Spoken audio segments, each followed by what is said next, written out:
आप सभी को मेरा नमस्कार। आज का हमारा टॉपिक है ह्यूमन रिलेशंस स्कूल। मानव संबंध उपागम के बैकग्राउंड के संदर्भ में हमने पूर्व कक्षा में परिचर्चा की थी।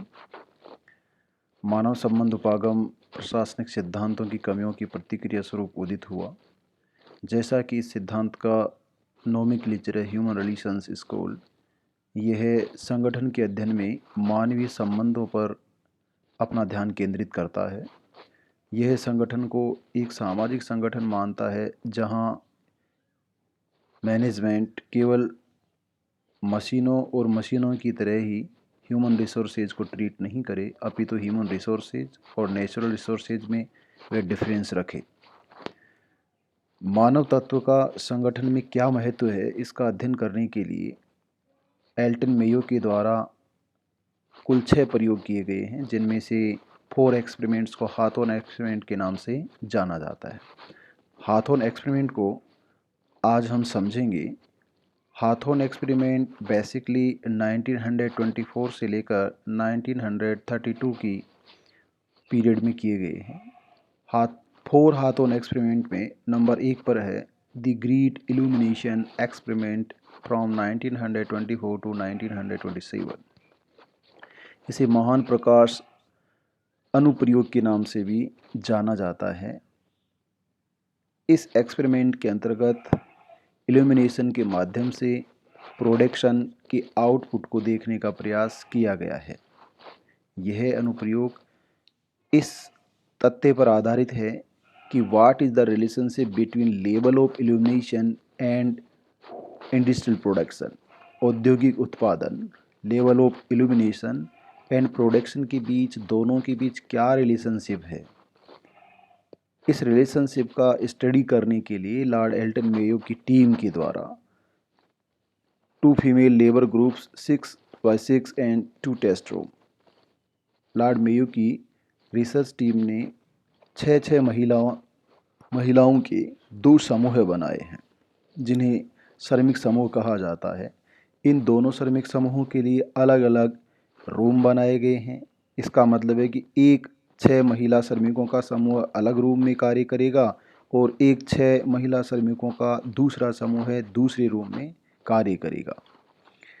मैनेजमेंट के माध्यम से लेवल ऑफ इल्यूमिनेशन को इंक्रीज और डिक्रीज किया जाएगा, कम किया जाएगा, बढ़ाया जाएगा। इससे रूम के टेम्परेचर पर और ह्यूमिडिटी पर भी प्रभाव पड़ता है। क्या लेवल ऑफ इल्यूमिनेशन से प्रोडक्शन बढ़ता है या कम होता है। इस एक्सपेरिमेंट का रिजल्ट पॉजिटिव नहीं रहा। Test result was not positive. इस अनुप्रयोग का परिणाम सकारात्मक नहीं था। बेसिकली महिला श्रमिक एक छोटा समूह है। बेसिकली ये सैंपल सर्वे जैसा था और महिला श्रमिकों को इस बात का पूर्व आभास हो गया कि उनके ऊपर टेस्ट किया जा रहा है, एक एक्सपेरिमेंट किया जा रहा है, इसलिए प्रोडक्शन में कोई विशेष प्रकार का परिवर्तन नहीं आया। अतः हम ये कह सकते हैं कि लेवल ऑफ इल्यूमिनेशन और लेवल ऑफ और आउटपुट ऑफ प्रोडक्शन में किसी प्रकार का कोई परिवर्तन नहीं आया। The next experiment, the test room experiment from 1927 से 1928 की समयावधि में किया गया। बेसिकली यह एक्सपेरिमेंट पूर्व एक्सपेरिमेंट का एक अभिन्न हिस्सा था। It was the second phase of Mayo's study. जो पहला प्रयोग किया गया, इल्यूमिनेशन एक्सपेरिमेंट किया गया, उस इल्यूमिनेशन एक्सपेरिमेंट का ये एक्सपेंडेड फॉर्म है, उसी का एक विस्तृत स्वरूप है। वहाँ केवल इल्यूमिनेशन पर ध्यान दिया गया, परंतु यहाँ पर इस एक्सपेरिमेंट में यह जांचने की कोशिश की गई कि यदि इकोनॉमिक फैक्टर के अलावा जो अदर नॉन इकोनॉमिक फैक्टर्स होते हैं और उनकी प्रोडक्शन के बीच, का मतलब what is the relationship between the non economic factor and industrial production. गैर आर्थिक तत्वों के बीच और उत्पादन के बीच कैसा संबंध है। बेसिकली मेयो के द्वारा मैनेजमेंट से ये रिक्वेस्ट किया गया है कि नॉन इकोनॉमिक फैक्टर के रूप में वह मजदूरों के लिए जो कार्यस्थल पर कार्य कर रहे हैं, प्रोडक्शन पर प्रभाव देखने के लिए उसे फ्री निःशुल्क रूप से गैर आर्थिक तत्वों को स्थापित करना होगा। नॉन इकोनॉमिक फैक्टर में बेसिकली मुख्य रूप से हावर्स में कमी की गई, कार्य के घंटों में कमी की, सारे कार्य समय अवधि में कमी की गई, दैनिक रूप से इसको कम किया गया, साप्ताहिक रूप से इसको शॉर्ट किया गया। इसी के तहत food with soap, biscuits and others non economic facility उनको अवेलेबल कराई गई। इन सुविधाओं का क्या उत्पादन पर प्रभाव पड़ा, वह सकारात्मक था या नकारात्मक, अथवा कोई चेंज नहीं आया। लॉर्ड मेयो और उसकी टीम ने ये देखा कि availability of the non economic factor से प्रोडक्शन इंक्रीज होता है, बढ़ता है। यद्यपि वह आरंभिक अवस्था में स्लोली बढ़ता है, परंतु इसके पश्चात उसमें अचानक बड़ी मात्रा में परिवर्तन आता है। यही कारण है कि इस प्रोडक्शन के दौरान अनार्थिक तत्वों का प्रभाव उत्पादन पर पड़ता है। अतः हाथोड़ इफेक्ट और आर्टिफिशियल रेस्ट्रिक्शंस ऑफ आउटपुट, इसे हाथोड़ प्रभाव के नाम से जाना जाता है, अथवा इसे कृत्रिम आर्टिफिशियल रेस्ट्रिक्शंस ऑफ आउटपुट, कृत्रिम प्रतिबंधित निर्गत के नाम से भी जाना जाता है, जो कि गैर आर्थिक तत्वों का उत्पादन पर प्रभाव को अभिव्यक्त कर रहा है।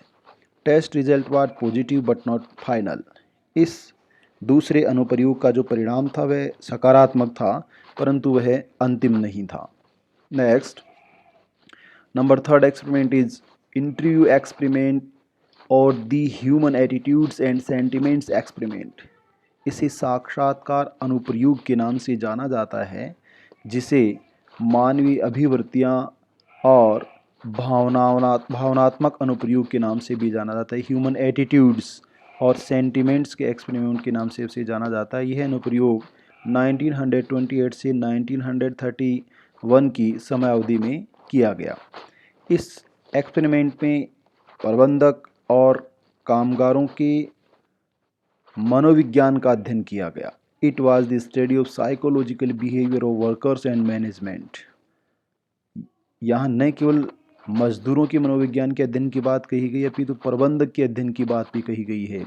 मानो प्रबंधक और कामगारों दोनों के मनोविज्ञान के अध्ययन की बात कही गई कि कामगारों के बारे में प्रबंधक क्या सोचता है, प्रबंधक कैसा दृष्टिकोण रखता है अपने कर्मचारियों के प्रति, मजदूरों के प्रति, और मजदूर प्रबंधक के प्रति कैसा नज़रिया रखते हैं, कैसा मनोविज्ञान रखते हैं, वह मैनेजमेंट के बिहेवियर के साथ कैसा प्रतिफल रखते हैं, कैसी आशा रखते हैं, और मैनेजमेंट या ऑर्गेनाइजेशन के द्वारा जो उसको फाइनेंशियल नॉन फाइनेंशियल बेनिफिट्स दिए जाते हैं उनके बारे में, अथवा प्रबंधक के बारे में उनका क्या नज़रिया है। इस नज़रिए को जानने के लिए मजदूरों के लिए दो तरह की अनुसूचियां बनाई गई। नंबर 1 प्रत्यक्ष डायरेक्ट क्वेश्चनरी शेड्यूल और नंबर 2 है इनडायरेक्ट क्वेश्चनरी शेड्यूल।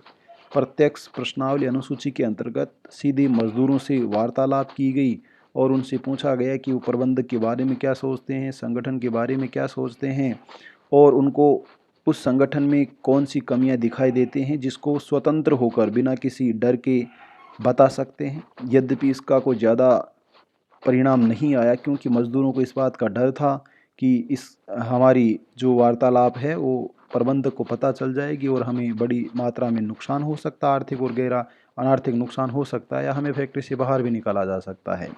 इसलिए ज़्यादा कामगारों ने इसमें भाग नहीं लिया। परंतु दूसरी जो इनडायरेक्ट क्वेश्चनरी शेड्यूल था उसमें अप्रत्यक्ष रूप से मजदूरों को अपनी मनोभावनाओं, अपनी सेंटिमेंट्स को और अपने एटीट्यूड्स को अभिव्यक्त करना था। इसलिए बड़े स्तर पर मजदूरों ने इनडायरेक्ट क्वेश्चनरी शेड्यूल में भाग लिया और अपने विचार प्रकट किए। लगभग मोर देन 21,000 लेबर्स पर ये एक्सपेरिमेंट किया गया, जो यह अभिव्यक्त करता है कि संगठन के बारे में मजदूर क्या सोचते हैं। मैनेजमेंट से भी इस बारे में डायरेक्ट और इनडायरेक्ट क्वेश्चनरी शेड्यूल के माध्यम से यह जानने का प्रयास किया गया कि उनका मानसिक दृष्टिकोण क्या है लेबर के बारे में। जब इस क्वेश्चनरी के माध्यम से, इन प्रश्नावली अनुसूचियों के माध्यम से डेटा एनालिसिस किया गया तो देखा गया कि बेसिकली जो लेबर्स की कंप्लेंट थी वो 2 टाइप्स कंप्लेंट थी। Number 1 is that the manifest material complaint और and the second is psychological latent complaint. पहली ऐसी शिकायतें जो मुख्य रूप से भौतिक सामग्रियों से जुड़ी हुई थी, वो प्रकट स्वरूप में थी, जो दिखाई देती थी संगठन के अंतर्गत जो कार्य प्रणाली है उससे संबंधित थी। दूसरी प्रकार की शिकायतें पर्सनल मजदूरों से पर्सनल से संबंधित थी, उनके व्यक्तिगत जीवन से संबंधित थी, उनके व्यक्तित्व से संबंधित थी। बेसिकली उनको साइकोलॉजिकल लैटेंट कंप्लेंट कहा गया। वो मनोवैज्ञानिक शिकायतें थी, परंतु वो प्रकट स्वरूप में नहीं थी, वो अव्यक्त थी, उनको उन्होंने अभिव्यक्त नहीं किया। डेटा एनालिसिस के माध्यम से रिसर्च टीम ने ये देखा कि इन दोनों प्रकार की शिकायतों में कोई एक दूसरे से संबंध नहीं है। It means no correlation between the nature of complaints and the facts. तथ्यों की और इन शिकायतों की प्रकृति के बीच किसी प्रकार का कोई सह संबंध नहीं था कि एक तरह की कंप्लेंट फैक्चुअल चेंज ला सकती है। वास्तव में फैक्ट्स एक अलग नेचर को अभिव्यक्त कर रहे थे, जबकि कंप्लेंट एक अलग नेचर को अभिव्यक्त कर रही थी। यही कारण है कि वास्तविक जो समस्याएं थी, वास्तविक मनोविज्ञान था, श्रमिकों की अधिकांश शिकायतें व्यक्तिगत रूप से थी, उनके जीवन से जुड़ी हुई थी, उनकी लाइफ स्टाइल से जुड़ी हुई थी, उनकी सोसाइटी से जुड़ी हुई थी। वह संगठन की कार्यप्रणाली से कम संबंधित थी, संगठन से बाहर वो अधिक संबंधित थी।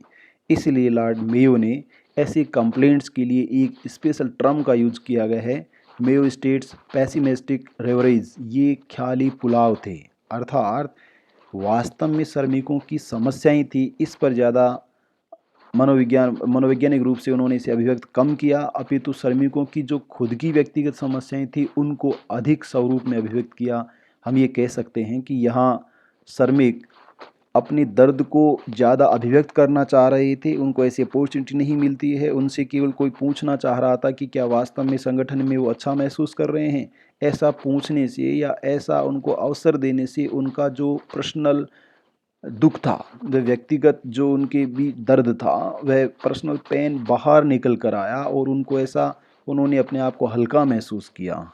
तो वास्तव में उनकी समस्याओं का कोई निदान नहीं हुआ, या संगठन से संबंधित वो जो मानसिक दृष्टिकोण रखते हैं उसका कोई निदान नहीं हुआ, अपितु वो व्यक्तिगत रूप से जो शिकायतें रखते हैं उन्हीं को बाहर अभिव्यक्त करने का एक अवसर मिला। वास्तव में इस के माध्यम से कोई विशेष परिणाम नहीं आया। ये सिद्धांत केवल यही बता पाया कि श्रमिकों का मानसिक जो दृष्टिकोण होता है, मेंटल एटीट्यूड होता है, उससे भी उनका प्रोडक्शन प्रभावित होता है। अर्थात श्रमिक की सामाजिक स्वरूप का, उसकी कल्चर का और उसके व्यक्तिगत जीवन का भी उत्पादन पर प्रभाव पड़ता है। अब इन व्यक्तिगत समस्याओं पर अगर संगठन ध्यान देता है तो संगठन के उत्पादन में सकारात्मक परिवर्तन आ सकता है, परंतु यह एक अंतिम निर्णय नहीं हो सकता, और इस संदर्भ में जो निष्कर्ष था वह एक सर्वव्यापी या सर्वमान्य निष्कर्ष नहीं था। Fourth experiment is that the bank wiring experiment 1931 to 1932 1931 से 1932 की समय अवधि में बैंक वायरिंग एक्सपेरिमेंट किया गया। It was also known as social organisations observational studies. इसे सामाजिक सांगठनिक पर्यवेक्षणात्मक अध्ययन के नाम से भी जाना जाता है, जो बेसिकली ऑर्गेनाइजेशन के अंदर इनफॉर्मल ग्रुप्स के रोल के बारे में अध्ययन करता है। वह केवल अनार्थिक तत्वों के बारे में नहीं, अपितु आर्थिक तत्वों को भी शामिल करता है। आर्थिक और अनार्थिक सभी तत्वों को शामिल करके वह ये देखता है कि उत्पादन कौन से कारकों से प्रभावित होता है। Study of group psychology with financial and non financial factor, यह समूह मनोविज्ञान का अध्ययन था। ये बेसिकली ग्रुप बिहेवियर की स्टडी थी, ग्रुप साइकोलॉजी का स्टडी था, और यहाँ समूह के मनोविज्ञान को समझने के लिए वित्तीय और गैर वित्तीय यानी कि फाइनेंशियल और नॉन फाइनेंशियल दोनों ही प्रकार के फैक्टर्स को शामिल किया गया था कि इन फैक्टर्स का एक समूह की साइकोलॉजी पर क्या प्रभाव पड़ता है। ये व्यक्तिगत मनोविज्ञान की बात नहीं है, अपितु श्रमिकों का एक समूह बनाया गया और उस समूह के मनोविज्ञान पर, उनके मानसिक दृष्टिकोण पर, उनकी अभिवृत्तियों पर वित्तीय कारकों का और गैर वित्तीय कारकों का क्या प्रभाव पड़ता है। इसके लिए श्रमिकों का एक ग्रुप बनाया गया। इट मीन्स ये तय कर दिया गया कि group wages and group output, पूरे समूह को मजदूर, ग्रुप वेजेज का मतलब है कि जो काम के बदले में मजदूरी दी जाएगी, जो इकोनॉमिक प्रतिफल दिया जाएगा, आर्थिक प्रतिफल, वह मजदूरी पूरे समूह को दी जाएगी, एक व्यक्ति को नहीं दी जाएगी। और यह मजदूरी किस आधार पर दी जाएगी, ये ग्रुप के द्वारा किए गए निर्गत आउटपुट पर निर्भर होगी। अर्थात पूरा समूह मिलकर जितना प्रोडक्शन करेगा उस प्रोडक्शन के बेसिस पर उनको ग्रुप को वेजेज दी जाएगी, और यह वेजेज पूरे समूह को दी जाएगी, जिसका आवंटन प्रत्येक व्यक्ति में बराबर होगा। अर्थात अगर समूह ज़्यादा उत्पादन करता है तो सभी प्रत्येक व्यक्तिगत मजदूर को, व्यक्तिगत इकाई को ज़्यादा पैसा मिलेगा, और समूह कम उत्पादन करता है तो पैसा कम मिलेगा। अर्थात ग्रुप एक्टिविटी होगी और ग्रुप ही आउटपुट होगा, ग्रुप वेजेज मिलेगी। इसके लिए मे और उसकी टीम ने एक समूह का निर्माण किया, 14 male workers group which was divide in 3 sub groups. 14 लोगों का, 14 पुरुष श्रमिकों का ये ग्रुप बनाया गया और इस समूह को 3 उप समूह में विभाजित किया गया था। बेसिकली इस समूह के द्वारा जो कार्य किया जाता था वो इंटर रिलेशन नेचर का था, अंतः संबंधित प्रकृति का था। उस समूह के द्वारा किए जाने वाले कार्य 3 तरह के थे, लेकिन तीनों ही कार्य एक दूसरे से जुड़े हुए थे, एक दूसरे पर निर्भर थे। अर्थात एक ग्रुप अगर कार्य नहीं करेगा तो पूरा कार्य ही नहीं होगा। इसका मतलब है कि तीनों जो सब ग्रुप्स थे वो एक दूसरे पर डिपेंड हैं। नंबर 1, नंबर 2 और नंबर 3, इस तरह से तीनों ही ग्रुप एक नंबर कार्य करेगा। एक पहला ग्रुप कार्य करेगा तभी दूसरा ग्रुप कार्य कर सकेगा, दूसरा ग्रुप कार्य करेगा तभी तीसरा ग्रुप कार्य कर सकेगा। इसलिए ये तीनों ग्रुप एक दूसरे पर डिपेंड थे। पहले ग्रुप का कार्य था टू सोल्डर, सोल्डर करना, जोड़ना, टाँके लगाना। दूसरे सब ग्रुप का कार्य था to fix the terminal, terminal को एक जगह रखना, टर्मिनल पर तारों को लपेटने का कार्य करना, वायर को फोल्ड करने का कार्य करना। तीसरा जो सब ग्रुप था उसका कार्य था कि जो फोल्डेड वायर हैं उनके बंडल बनाना और बंडल की काउंटिंग करना, टू फिनिश द वायरिंग। इसका मतलब है कि वह तारों को, बंडल को अलग अलग रखेगा और ये कार्य समाप्त करने वाला अंतिम समूह होगा। Creation of code of conduct bye informal group of labours. इस दौरान अध्ययन स्टडी टीम ने, मेयो और उसकी रिसर्च टीम ने ये देखा कि इस इनफॉर्मल ग्रुप ऑफ लेबर्स, श्रमिक जो 14 लोग आप कार्य कर रहे थे मिलजुल कर 3 समूहों के रूप में, उन 3 समूहों के अलग अलग जो समान प्रकृति के कार्य थे, उन तीनों समूह के 14 लोग आपस में उनके द्वारा एक इनफॉर्मल ग्रुप का निर्माण कर लिया गया, एक अनौपचारिक संगठन का निर्माण कर लिया गया। अनौपचारिक संगठन का निर्माण करके उन्होंने कार्य से संबंधित कोड ऑफ कंडक्ट का सर्जन कर लिया। अर्थात कार्य किस तरह से किया जाएगा, इसके लिए उन्होंने एक आदर्श आचार संहिता का निर्माण कर लिया। ऐसी आचार संहिता उनकी कोड ऑफ कंडक्ट का में ये तय किया गया कि प्रोडक्शन का लेवल एक निश्चित स्तर पर रख दिया जाएगा, परंतु वास्तव में इस इनफॉर्मल ग्रुप के द्वारा जो प्रोडक्शन का लेवल रखा गया वह लेवल प्रबंधक के लेवल से नीचे था। अर्थात मैनेजमेंट जो सोचता है कि आउटपुट कितना होगा, उससे ठीक नीचे के स्तर पर उन्होंने अपनी कोड ऑफ कंडक्ट का सर्जन कर लिया। ना तो उससे कम काम करेंगे और न ही उससे ज़्यादा काम करेंगे। अर्थात उन अनौपचारिक समूह आर्थिक तत्वों पर ज़्यादा प्रभावी था। नॉन फाइनेंशियल फैक्टर की rather than finance factor more effective थे। गैर आर्थिक तत्व अर्थात अनौपचारिक समूह के पारस्परिक जो सोशल रिलेशनशिप है वो आर्थिक तत्वों पर बहुत ज़्यादा प्रभावी होती है। और उन्होंने कोड ऑफ कंडक्ट में 4 तरह के नियम बना लिए, जिन नियमों के माध्यम से उन्होंने प्रोडक्शन के लेवल को प्रबंधक के स्तर से नीचे रखा। Number 1, closely knit group. जो श्रमिकों का समूह था वह एज ए कोऑपरेटिव एसोसिएशन था। एक व्यक्ति सबके लिए और सब व्यक्ति एक के लिए एक सहयोगी संगठन का निर्माण करना था, क्योंकि प्रतिफल सबको मिलेगा, काम सबको करना है, इसलिए वो ज़्यादा काम नहीं करेंगे, कम काम भी नहीं करेंगे, निर्धारित मानक जितना ही काम करेंगे, ताकि मैनेजमेंट को किसी भी प्रकार का आभास नहीं हो, मैनेजमेंट उस पर किसी प्रकार की कार्रवाई नहीं कर सके। Number 2 is rate booster. Who does too much work. जो भी समूह का सदस्य अधिक कार्य करता है उस समूह के सदस्य को उन्होंने एक नाम दिया जिसे रेट बूस्टर के नाम से जाना जाता है। सेखी चौड़ी से कहा जाता है, अर्थात जो अपने आप की सेखी बघाड़ता है, प्रशंसा करता है या अपने आप को अन्य लोगों की तुलना में सुपीरियर समझता है और इसलिए उसको लगता है कि वह ज़्यादा काम कर सकता है। अगर कोई व्यक्ति ऐसा करता है, अधिक कार्य करता है, तो उसे सेखी चोर के नाम से जाना जाएगा। उन्होंने उस सामाजिक संगठन ने ये भी तय किया है कि जो सेखी चोर व्यक्ति होगा उसको सजा भी अनौपचारिक समूह के द्वारा दी जाएगी। Number 3 is चीजलर।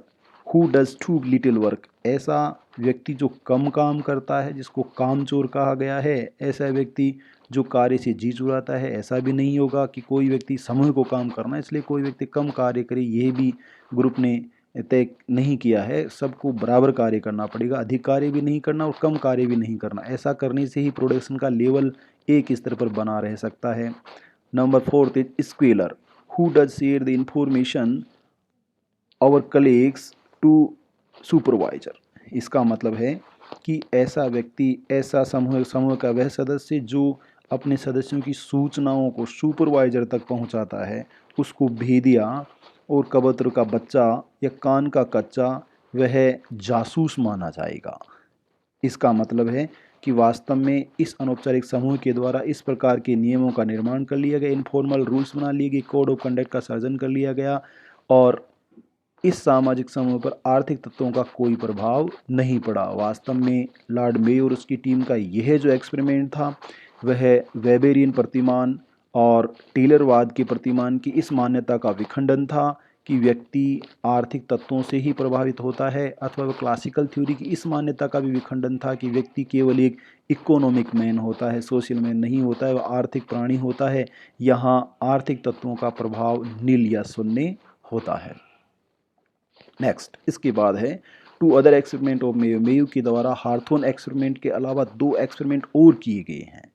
इन एक्सपेरिमेंट को एक पूर्व का एक्सपेरिमेंट है और एक हार्थोन प्रयोग के बाद का, अर्थात पूर्व हार्थोन experiment and after हार्थोन experiment. Number 1 is that the first inquiry experiment in 1923, it is also known as the clinical approach.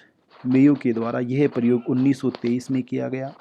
यह प्रयोग मेयो ने पेंसिल्वेनिया यूनिवर्सिटी में रहते हुए फिलाडेल्फिया में स्थित एक कॉटन मिल में किया।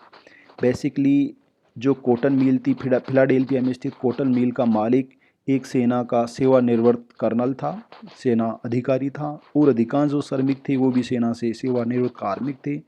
कठोर अनुशासन के कारण, डिसिप्लिन के कारण श्रमिक अपनी समस्या नहीं कह सकते थे। लगातार इस कॉटन मिल में उत्पादन में कमी हो रही थी, इसलिए एल्टन मेयो को यहाँ आमंत्रित किया गया। एल्टन मेयो के द्वारा रिसर्च किया गया और ये मालूम लगाया गया कि वास्तव में उत्पादन में कमी क्यों आ रही थी। फर्स्ट इंक्वायरी मेयो का द्वारा किया गया पहला प्रयोग था, इसलिए इसको पहला जांच प्रयोग भी कहा जाता है। और इसका समाधान किया गया, इसलिए समाधान किया गया मेडिकल के माध्यम से, चिकित्सा के माध्यम से, इसलिए इसे चिकित्सा उपागम के नाम से भी, क्लिनिकल अप्रोच के नाम से भी जाना जाता है। मेयो के द्वारा बहुत निकटता से श्रमिकों को देखा गया, स्पेस को देखा गया, जो जहाँ वो कार्य कर रहे होते हैं, जहाँ धागा बनाया जाता है उसको देखा गया। इसके बाद उन्होंने एक नर्स को हायर किया और नर्स को उस स्पेस में मजदूरों, जो कार्मिक थे, फौजी कार्मिक थे, सेवानिवृत्त फौजी कार्मिक थे, उनके ऊपर ध्यान रखने के लिए कहा गया। तो उन्होंने देखा कि जिस क्षेत्र में, जिस एरिया में वो कार्य कर रहे हैं वहाँ मुख्यतः पानी भरा रहता है और लगातार पानी में ओवर टाइम कार्य करने का उनके पैरों में छाले हो जाते हैं। छाले होने के पश्चात वो इस दर्द के कारण कार्य नहीं कर पाते हैं। क्लिनिकल अप्रोच, उनको दवाई दी गई, उनको आराम दिया गया, ब्रेक दिया गया। इसके परिणाम स्वरूप प्रोडक्शन में आश्चर्यजनक वृद्धि हुई। अतः मेयो का यह पहला प्रयोग भी सफल हुआ और ये देखा गया कि केवल आर्थिक कारकों से नहीं, अनार्थिक कारकों से भी उत्पादन प्रभावित होता है। And the last experiment, the absenteeism in industries 1943, द्वितीय महायुद्ध 1939 से 1945 की अवधि में जारी था। इस महायुद्ध के दौरान देखा गया कि एक फैक्ट्री जो बेसिकली एयरक्राफ्ट के लिए इम्पोर्टेंट कंपोनेंट्स बनाने वाली मैन्युफैक्चरिंग इकाई है, उस मैन्युफैक्चरिंग इकाई में लगातार श्रमिक अनुपस्थित होते जा रहे हैं। ऐसा क्यों है? इसकी जांच करने के लिए लॉर्ड मेयो को आमंत्रित किया गया। अमेरिका की इस कंपनी के अंतर्गत लॉर्ड मेयो ने अपने हार्थोन एक्सपेरिमेंट के आधार पर यह निष्कर्ष निकाला कि श्रमिक लगातार एब्सेंट होते जा रहे थे, इसलिए क्योंकि श्रमिकों को ऐसा कोई अपॉर्चुनिटी नहीं दी गई कि वो इनफॉर्मल ग्रुप्स का क्रिएशन कर सकें। महायुद्ध के कारण और लैक ऑफ इन्फॉर्मेशन के कारण, लैक ऑफ इन्फॉर्मल ग्रुप्स के कारण और साइकोलॉजी के कारण, तनाव के कारण वो उद्योगों में काम करना पसंद नहीं कर रहे थे। उनके पास एक भय था, उस भय को दूर करने के लिए उद्योग में किसी एक नेचुरल लीडर की आवश्यकता थी जो उद्योग में नहीं था। अतः वहाँ लगातार श्रमिकों की अनुपस्थिति बढ़ती जा रही थी। श्रमिकों की इस अनुपस्थिति को रोकने के लिए लैक ऑफ इनफॉर्मल ग्रुप्स को दूर किया गया, सूचनाओं इन्फॉर्मेशन को शेयर किया गया, उनसे बातचीत की गई और उनकी अभिव्यक्तियों सेंटिमेंट्स के बारे में बातचीत की गई, साइकोलॉजिकल रूप से उनको सपोर्ट किया गया, उनके मनोबल को बढ़ाया गया और इस कारण जो अनुपस्थिति की समस्या थी उसका निदान हो गया। इस प्रकार जॉर्ज एल्टन मेयो के द्वारा 4 हार्थोन प्रयोग किए गए और 2 एक्सरे एक्सपेरिमेंट किए गए जो पूर्णतः सफल हुई। हार्थोन एक्सपेरिमेंट के पश्चात औद्योगिक संगठनों में मानवीय व्यवहार या व्यवहारवादी अध्ययन को बहुत बड़ा अवसर मिला कि वह औद्योगिक संगठनों में एक नवीन दृष्टिकोण को स्थापित कर सका। नेक्स्ट है the major features of human relation approach, मानव संबंध उपागम की मुख्य विशेषताएं। हार्थोन एक्सपेरिमेंट में जैसा हमने पढ़ा है और 2 एक्सपेरिमेंट जो मेयो के द्वारा किए गए, इन एक्सपेरिमेंट के आधार पर हम हार्थोन प्रयोगों के बाद और फर्स्ट इंक्वायरी एक्सपेरिमेंट के पश्चात और एब्सेंटीज ऑफ इंडस्ट्रीज़ के एक्सपेरिमेंट के पश्चात इन 6 अनुप्रयोगों के आधार पर हम मानव संबंध उपागम की कुछ विशेषताओं को अभिव्यक्त कर सकते हैं, जिनमें प्रमुख नंबर 1 है इम्पोर्टेंस ऑफ ह्यूमन फैक्टर। इन प्रयोगों के पश्चात मानव संबंध उपागम की सबसे पहली विशेषता ये है कि मानवीय तत्वों के महत्व को उजागर किया गया। मानव संबंध उपागम से पूर्व ह्यूमन फैक्टर को इग्नोर कर दिया गया था। मानव को केवल एक मशीन मान लिया गया, टूल्स मान लिया गया और उसको मशीन की तरह ट्रीट किया गया। परंतु इस उपागम ने स्थापित कर दिया कि मानव एक मशीन नहीं है, मानव एक संवेदनशील और जैविक इकाई है। इसलिए मानवीय तत्वों का हमें ध्यान रखना चाहिए। औद्योगिक संगठन में मशीनों की अपेक्षा मानव अधिक महत्वपूर्ण होता है।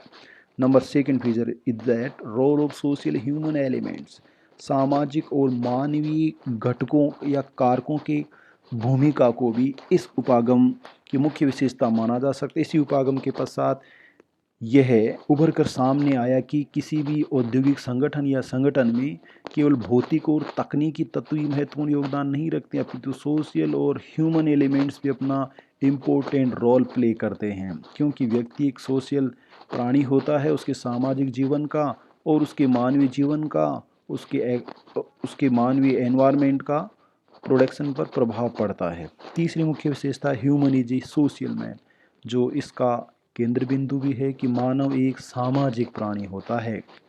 उसकी सोशल नीड्स हो सकती हैं, उसकी सोशल रेस्पॉन्सिबिलिटी होते हैं। सामाजिक उत्तरदायित्व और जिम्मेदारियों का निर्वहन करने के लिए उसको अनेक प्रकार की वस्तुओं की आवश्यकता पड़ती है। साइकोलॉजिकल रूप से उसको रिक्वायरमेंट्स होती है, नीड्स होती है। इसलिए ये माना है कि मानव एक सामाजिक प्राणी है और इसलिए हमें सोशल बिहेवियर करना चाहिए, उसके साथ सामाजिक व्यवहार करना चाहिए। नेक्स्ट है the identification of informal groups, अनौपचारिक समूहों की पहचान। हार्थोन एक्सपेरिमेंट के चौथे एक्सपेरिमेंट में हमने देखा है कि जो अनौपचारिक समूह होते हैं उन्होंने इम्पोर्टेंट रोल प्ले किया है इस बात के लिए कि वो प्रोडक्शन पर कितना प्रभाव रखता है। केवल आर्थिक कारकों से प्रभाव नहीं पड़ता, अपितु जो श्रमिक जिस कार्यस्थल पर कार्य करते हैं वहाँ इनफॉर्मल ग्रुप्स का निर्माण कर लेते हैं। Informal groups basically social group होता है और इन ग्रुप के सदस्यों पर सोशल प्रेशर होता है और उनके मनोवैज्ञानिक रूप से वो अपने आप को मजबूत महसूस करते हैं। उनके तनाव और चिंता जैसी जो बुराइयां हैं उनको भी समाप्त होने का अवसर इस समूह संगठन में मिलता है और वो एक दूसरे से बातचीत करते हैं, एक दूसरे के सुख दुख को शेयर कर सकते हैं। इसका मतलब है कि मनोवैज्ञानिक रूप से, मानसिक रूप से वो मजबूत होते हैं। इसी इनफॉर्मल ग्रुप्स के द्वारा उनको कार्य करने की प्रेरणा, मोटिवेशन भी दिया जाता है। अतः एक फॉर्मल ऑर्गेनाइजेशन या फॉर्मल ग्रुप्स के अंतर्गत हमें इनफॉर्मल ग्रुप्स की भी पहचान करनी होगी और इनफॉर्मल ग्रुप्स को पहचान देनी होगी जो उत्पादन को प्रभावित करते हैं। नेक्स्ट फीचर है वर्कर्स पार्टिसिपेशन ऑन मैनेजमेंट। मजदूर केवल मजदूरी करने के लिए नहीं होते हैं। यहाँ प्रबंधक अगर मजदूरों को संगठन की पॉलिसी डिज़ाइन करने में, प्रोग्राम डिज़ाइन करने में अवसर देता है, उनको सहभागीदार बनाता है, तो उस मैनेजमेंट की पॉलिसी और मैनेजमेंट का फॉर्मूला और मैनेजमेंट संगठन के जो ऑब्जेक्टिव्स हैं उनको अचीव करने में बहुत अधिक आसानी रहती है। अतः सहभागिता का अवसर दिया जाना चाहिए, क्योंकि प्रत्येक व्यक्ति भले ही वो मजदूर होता है परंतु उसमें भी यूनिक पावर हो सकती है, उसके भी कुछ क्रिएटिव आइडियाज़ हो सकते हैं जो मैनेजमेंट के काम आ सकते हैं। इसलिए मजदूरों की सहभागिता पर भी इस सिद्धांत में बल दिया गया है। नेक्स्ट है organisation as a form of social system. Organisation को एक इकोनॉमिक सिस्टम या मशीनरी सिस्टम ही नहीं माना जाना चाहिए, अपितु ऑर्गेनाइजेशन को एक सामाजिक प्रणाली के रूप में स्थापित होना चाहिए, जहां सहयोग होता है, जहां सोशल सॉलिडरिटी होती है, सामाजिक सौहार्द होता है, जहां भाईचारा होता है, जहां एक दूसरे से सुख दुख में व्यक्ति सूचनाओं को शेयर कर सकते हैं, अपने सुख दुख बांट सकते हैं, उन सामाजिक समूह के द्वारा सहयोग किया जा सकता है। अगर ऐसा अवसर दिया जाता है तो वास्तव में एक संगठन अधिक आसानी से अपने उद्देश्यों को प्राप्त कर सकता है। नेक्स्ट विषय साइकोलॉजिकल नीड्स ऑफ वर्कर्स। श्रमिकों की मनोवैज्ञानिक आवश्यकताएं भी होती हैं। अगर श्रमिकों की मनोवैज्ञानिक आवश्यकताओं को सेटिस्फाई कर दिया जाता है, वो संतुष्ट हो जाते हैं, तो वो कार्य में अधिक रुचि लेने लग जाते हैं, वो संगठन को अपना खुद का संगठन मानने लग जाते हैं, और ऐसा करने से उनको मनोबल मिलता है, कार्य करने की प्रेरणा मिलती है, अपनत्व की भावना उजागर होती है। इसलिए श्रमिकों की मनोवैज्ञानिक आवश्यकताओं को ध्यान में रखना भी ह्यूमन रिलेशन अप्रोच की मुख्य विशेषता है। इसके अलावा अन्य फीचर्स, अदर कैरेक्टरिस्टिक्स भी हैं, जहां पर हम देख सकते हैं कि किसी भी प्रबंधक को जब वह लेबर का, वर्कर्स का रिक्रूटमेंट करता है, उनको हायर करता है, तो उस प्रबंधक को ये ध्यान में रखना चाहिए कि प्रत्येक व्यक्ति की अपनी सोशल लाइफ होती है, उसकी एक कल्चर होती है, उसकी एक लाइफ स्टाइल होती है, उसके नॉर्म्स होते हैं, उनके वैल्यूज़ होते हैं। इन सब को ध्यान में रख कर ये वर्कर्स को हायर करे, ताकि आगे चलकर संगठन में किसी प्रकार की परेशानी उत्पन्न नहीं हो। इसके अलावा श्रमिकों को जो अतिरिक्त सुविधाएं दी जाती हैं वो निःशुल्क रूप से भी उपलब्ध कराई जानी चाहिए। अगर ऐसा किया जाता है तो श्रमिक संगठन के प्रति सिंपैथी रखते हैं, भावना रखते हैं, सहयोग की भावना रखते हैं। ये मानव संबंध उपागम की प्रमुख विशेषताएं हैं, जिनके आधार पर हम किसी संगठन में मानव तत्व के महत्व को समझ सकते हैं। और इसी विशेषताओं की समाप्ति के साथ आज का टॉपिक ख़त्म हुआ। मुझे सुनने के लिए आप सबका बहुत बहुत धन्यवाद।